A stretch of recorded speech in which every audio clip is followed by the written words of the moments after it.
Warahmatullahi wabarakatuh. Alhamdulillahirabbil alamin. Shalatu wassalamu ala asyrafil anbiya'i wal mursalin wa ala alihi wa sahbihi ajmain wa ala wistaqamu ala tariqati alqainahum ma'an khadaqah. Maka rabbi israh li sadri wa yassir li amri wa hlul 'uqdatam min lisani yafqahu qawli, amma ba'd. Pertama, mari bersama mengucapkan rasa syukur alhamdulillahirabbil alamin kehadiran Allah Subhanahu wa taala. Yang kedua, syukur alhamdulillahirabbil alamin kehadiran baginda Rasul Muhammad sallallahu alaihi wasallam. Yang ketiga, alhamdulillahirabbil alamin, syukur yang mendalam dari diri kita semuanya pada hari ini kepada beliau guru besar kita, Mursyid Thariqah Siddiqiyah Syekh Mukhtarullah Al-Mujtabah, yang senantiasa kita nantikan berlian-berlian ilmunya untuk kita semuanya, untuk menjadi kebahagiaan kita dalam membimbing kita selamat bahagia dunia dan akhirat, beserta para khalifatus Siddiqiyah dan para wali talqin Siddiqiyah yang alhamdulillah pada hari ini bersama dengan kita Bapak Muhammad Husairi, wali talqin Siddiqiyah, yang merupakan wakil dari guru besar kita untuk menurunkan berlian-berlian ilmu tersebut. Mudah-mudahan menjadi keberkahan buat kita semua, khususnya dan wilayah Kaumang ya, Kuamang Kuning pada umumnya, sehingga Kuamang Kuning ini senantiasa menjadi suatu daerah yang gemah ripah loh Cinawi, ayam tentrem kertora harjo dalam ridho Allah Subhanahu wa taala, dengan hadirnya panjenengan semuanya sebagai wasilah penyelaras keseimbangan alam semesta dengan la ilaha illallah yang ada dalam diri kita masing-masing. Yang istiqomah, mudah-mudahan menjadi terijabahnya doa-doa kita semua. Amin Allahumma amin. Yang keempat kalinya, syukur alhamdulillahirabbil alamin atas berkat rahmat Allah yang Maha Kuasa sore hari ini hingga fa insyaallah malam nanti, mudah-mudahan Allah kasih kita kesehatan, kesempatan ya, dan mudah-mudahan apa yang menjadi niat tujuan kita tulus ikhlas sebagai hamba Allah pengabdi, di mana kita diciptakan inna khalaqtul jinna wal insan illa liya'budun. Tidaklah diciptakan jin dan manusia itu melainkan untuk ibadah kepada Allah Subhanahu wa taala. Mudah-mudahan kita semuanya senantiasa sehat lahir batin, jasmani rohani, bahagia dunia dan akhirat. Amin Allahumma amin. Alhamdulillahirabbil alamin. Seharusnya yang memberikan tausiah ini beliau Pak Kiai ya. Pak Kiai. Mudah-mudahan karena beliau mempersilahkan saya walaupun sedikit beliau ani walau ayah, menjadi motivasi untuk kita semua, kesiapan diri kita semua, baik yang lama maupun yang baru akan menerima kalimah ini. Dan mudah-mudahan apa yang menjadi niat kita ini senantiasa istiqomah di dalamnya, dan mudah-mudahan akan menjadi bahagian pakaian kita hingga akhirat nanti, di mana pada saatnya nanti kita tidak lagi ditanya oleh malaikat, tapi langsung diangkat untuk diceburkan dalam ridho Allah, dalam surga Allah Subhanahu wa taala. Yang istiqomah ngaten niku nggih. Yang tidak istiqomah ya tetap dicuci dulu ya, digondok riyen nggih ngoten ini. Bapak Ibu warga Thariqah Siddiqiyah yang dirahmati dan dimuliakan oleh Allah, kurang lebih hampir 1 tahun nggih Pak Wali nggih. Dulu pertama kami hadir juga di sini, saya sempat terlupa kesupen. Begitu datang itu kan sik sendayaran Pak Manguni. Belum 100% nek cara nek. Bangun tidur, mandi, sholat, terus keluar. Ini tempat siapa nggih Pak? Saya tanya seperti itu. Kula diguyoni kali Mas Budi. Nah, selalu Mbak, ini kan tempat yang dulu Mbak pernah ke sini. Oh iya dah. Tapi kok nek omah nek ngarepe ono, iku omah baru jadi. Banyak karena ada perubahan, saya sendiri juga agak sedikit keder kalau ternyata kita pernah bersama-sama hadir di dalam majelis ini, di rumah ini, dan mudah-mudahan yang hadir tempo hari hadir lagi nih, atau ada yang absen? Ada yang absen ya. Ayo Bapak Ibu majelis yang dirahmati oleh Allah, 10 menit saja insya Allah saya akan memberikan sedikit motivasi untuk kita. Pertama, kesadaran bahwa kita itu hidup diciptakan tiada lain dan tiada bukan sebagai hamba. untuk taat, untuk berbakti. Apapun jenis kehidupan kita, apapun jenis pekerjaan kita, apapun jenis profesi kita, ketika kita tuangkan dan kita sadari bahwa inna khalaqtul jinna wal insana illa liya'budun, semuanya untuk kita tasarrufkan untuk ibadah kepada Allah Subhanahu wa taala. Kemudian setelah itu ibadah yang harus kita lakukan agar jangan menjadi sebuah kesia-siaan adalah ibadah yang didasari dengan kesadaran. Tadi dikatakan dalam syair, hidup tanpa kesadaran itu tanpa menunggalkan keimanan dan kemanusiaan. Ditanamkan dalam thariqah Sidiyah keimanan. Dan setelah adanya keimanan, menikmati rasa iman tersebut, manisnya iman tersebut, kita diharuskan untuk memanunggalkan diri kita kepada alam semesta. Maka kita harus mendudukkan diri kita sebagai pelayan. Pelayan keimanan, pelayan kealaman, dan pelayan kemanusiaan. Itulah tujuan, satu di antara tujuan dari ajaran thariqah Sidiyah, di antara tujuan yang lainnya. Kenapa? Karena kita sebaik-baik manusia, kata sang guru, khairun nas anfa'ahum linnas. Hari ini sama-sama kita akan hadir. Hari ini sama-sama kita akan kembali menerima berlian-berlian ilmu melalui baiatan jahar dan siri. Kenapa? Karena kalimat itulah sebagai satu penyeimbang alam semesta raya. La yaumus sa'ah man qala la ilaha illallah wa la yaumus sa'ah man qala fil ar Allah Allah Allah. Tidak akan terjadi kiamat selagi masih ada di muka bumi ini orang yang mengucapkan la ilaha illallah, dan tidak akan terjadi kiamat selagi ada di muka bumi ini orang yang mengucapkan Allah Allah Allah. Kalau kata selagi ada, maka pada saatnya nanti akan tidak ada. Kalau bisa kita ini ada di dalam golongan yang masih ada pengucapan itu, dan kita akan sama-sama wafat dalam pengucapan itu, sehingga kita akan selamat bahagia dunia dan akhirat. Dan ini adalah merupakan miftahul jannah. Miftahul jannah la ilaha illallah. Intinya kita semua akan dihantarkan oleh sang guru besar pada sebuah kebahagiaan baik di dunia maupun di akhirat. Kalau sudah mengetahui hal ini, apakah mungkin kita ini mau masuk sendiri tanpa mengajak keluarga kita? Sulit ataupun tidak sulit, harus tetap ikhtiar.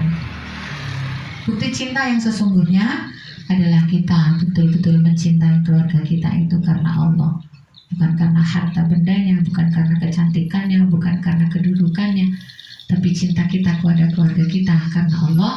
Ayo ajak bersama-sama dalam perahunya Allah la ilaha illallah, untuk sama-sama menggapai ridho dan menggapai surganya Allah Subhanahu wa ta'ala. Hadirin majelis yang dirahmati oleh Allah, ada sebuah kisah, dan kisah ini saya sangat suka, bahkan senantiasa menjadi sebuah lantunan dalam pikiran dan kesadaran dalam melaksanakan amalan-amalan kehidupan ini, dan selaras dengan apa yang disampaikan oleh Sang Maha Guru. Kisah ini diambil dari sahabat beliau, yakni Sauban. Sahabat Sauban itu adalah satu sosok sahabat yang taat beribadah. Salatnya itu senantiasa menuju ke masjid atau di masjid. Begitu ketika dikejumpai oleh Rasulullah tidak ada lagi Sauban di masjid itu, kemudian Rasulullah bertanya kepada sahabatnya. Kalau masjid itu hakikat syariatnya adalah masjid musola, gitu. Nah, masjid hakikat itu ada dalam hati kita masing-masing, ya. Karena masjid adalah tempat sujud, tempat mohon, tempat berdoa.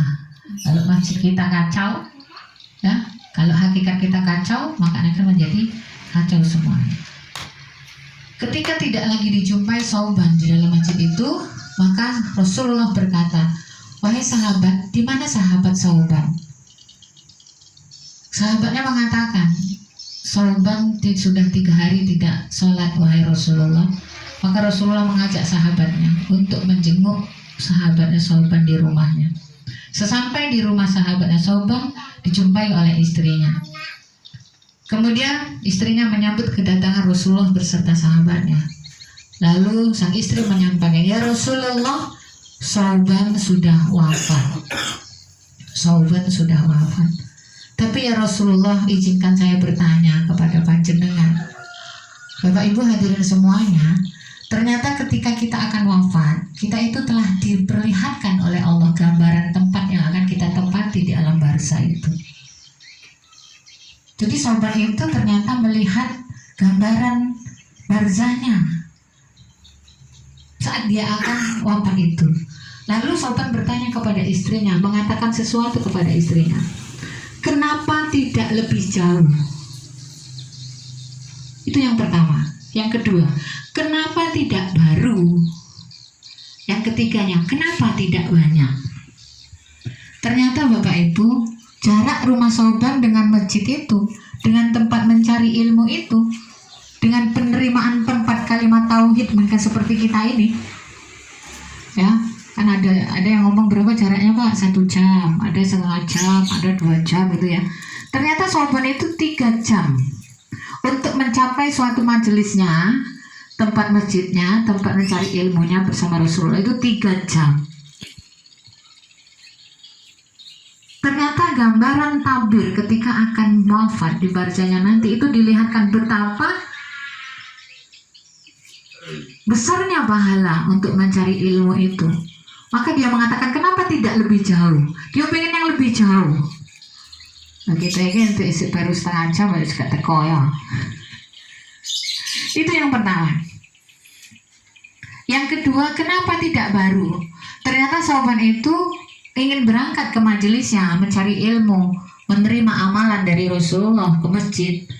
Itu menggunakan 2 lembar baju, karena di Arab itu kan bentuknya masih gurun pasir ya. Ketika dia berangkat pasti debuan ya.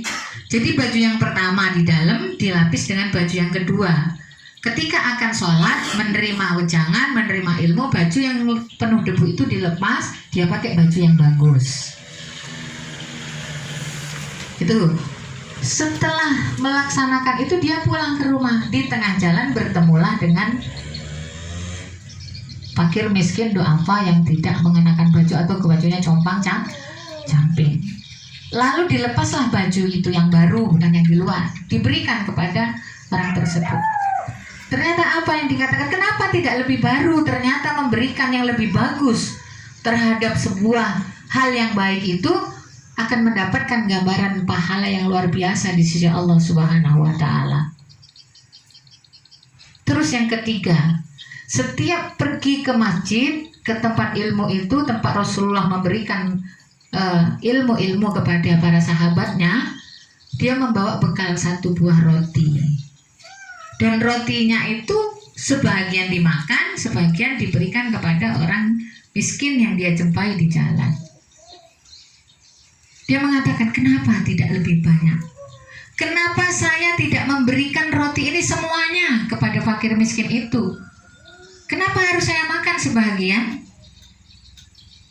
Ternyata Sauban memiliki penyesalan di akhir hayatnya setelah diperlihatkan betapa takbir nilai-nilai pahala yang akan diterima oleh orang-orang yang tidak menghitung tempat jauhnya jarak dalam menimba ilmu, yang tidak menghitung bagaimana caranya untuk memberikan sesuatu yang terbaik kepada orang-orang yang memang harus diberikan, dan yang memberikan sedekah lebih dari keinginannya kepada para fakir miskin dan juga para ahli-ahlinya.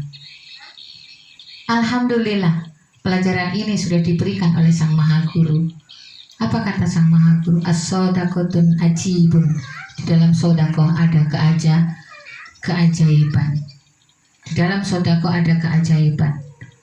Dan kita warga Thariqah Shiddiqiyah setiap ketemu itu tidak ada yang namanya menerima, secara syariatnya tidak ada yang menerima, secara syariatnya kita semua itu memberikan titik-titik urunan, titik-titik sodakohan, sodako sing A, urung rampung wis teko meneh sing B, ya kan?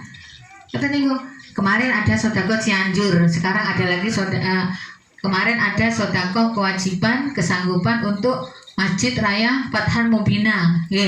Kita semua diharuskan ikut, wajib ikut. Kata Sang Maha Guru, wajib ikut.